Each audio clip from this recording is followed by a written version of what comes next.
You know those classic fairy tales we all remember from when we were kids? They're filled with so much magic, but wow, sometimes they can be surprisingly harsh. So, how do you share those timeless tales with young kids today? Well, that's exactly what we're going to explore, using the wonderful Russian fairy tale of Krochka as our guide. So that's the big question, right? How do we share these incredible stories in a way that's safe and meaningful and still keeps all that magic for kids, say, between 5 and 7 years old? How do we hold on to the powerful lessons, but maybe lose the really scary parts? Let's figure it out. Okay, so to get started, we've got to dive into the original story. Let's meet our hero, a young orphan girl with a very long name, Krochka, and get a feel for the pretty difficult world she's living in. So her life, it's really tough. She's an orphan living with a cruel family, and she is forced to work from sun up to sundown for her stepmother and three stepsisters, who, by the way, have the very memorable names of One Eye, Two Eyes, and Three Eyes. The story makes a point of saying she never, ever hears a kind word. A really tough start for our hero. But, and this is so important, she's not completely alone. Kroshechka's one and only friend is this amazing, magical, piebald cow. This is who she tells all her troubles to, and this is where the real magic of the story starts to kick in. And this is where things get really magical. The cow gives her this incredible solution. Whenever Kroshechka has some impossible chore to do, the cow just tells her to climb into one ear and pop out the other. And like that, poof, all the work is finished. It's such a beautiful picture of what magical friendship can do.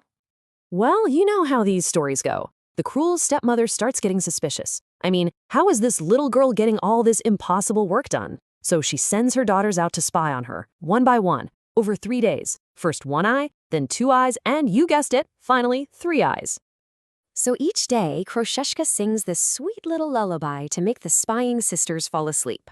Sleep, little eye, sleep. And it works like a charm on One Eye and Two Eyes. But here's where it all goes wrong. On the third day, with 3 eyes, she sings, sleep, little eye, sleep, other eye.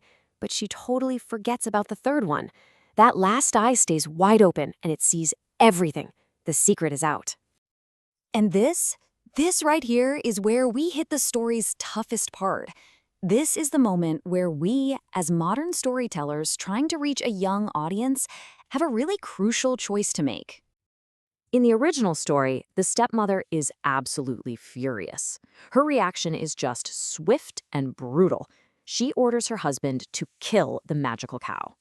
Now, for a 5-year-old, that's a really scary and direct idea, and it's the core challenge we've got to deal with. So what's the move here? How do we keep that emotional punch of the story, the real sadness of Kroshechka losing her only friend, without introducing actual violence? This, my friends, is the true art of adaptation.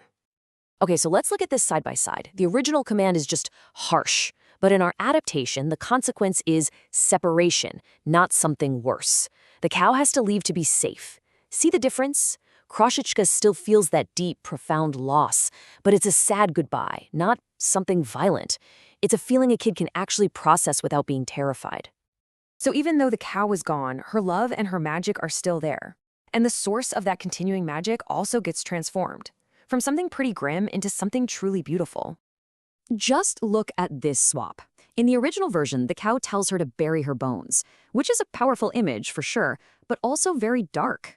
In our gentler version, the cow leaves behind a parting gift, magical seeds. We've literally swapped an image of death for one of life and potential. It's a huge shift. So how does this new magic actually bloom? Well, Kroshechka plants the seeds her dear friend left for her. But, and this is the most important part, she waters them with her love and with all her happy memories of the cow. And from all that love, a magical apple tree grows. It's like her grief is literally transformed into growth. All right, so we've got this incredible tree, which is basically a symbol of all that love and memory. Now we get to see how this gentle magic leads to the story's big, triumphant ending.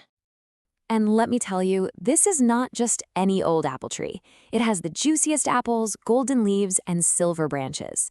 It's so spectacular that it catches the eye of a handsome nobleman who happens to be passing by. This tree is a direct result of Krochka's kindness, and it shows. So this nobleman, he's totally captivated by the tree, and he makes this grand proclamation. It sets up the final test for everyone involved. The person who can bring him an apple from this magical tree will be his bride. And this, right here, is the moment of truth. The cruel stepsisters, of course, they rush to the tree, but it wants nothing to do with them. The branches fly up and whip around, protecting the apples. But then, when our kind-hearted Krochka comes close, the branches just bow right down to her, and the apples fall right into her lap. The tree, born of kindness, only responds to kindness. It's perfect. And that's that.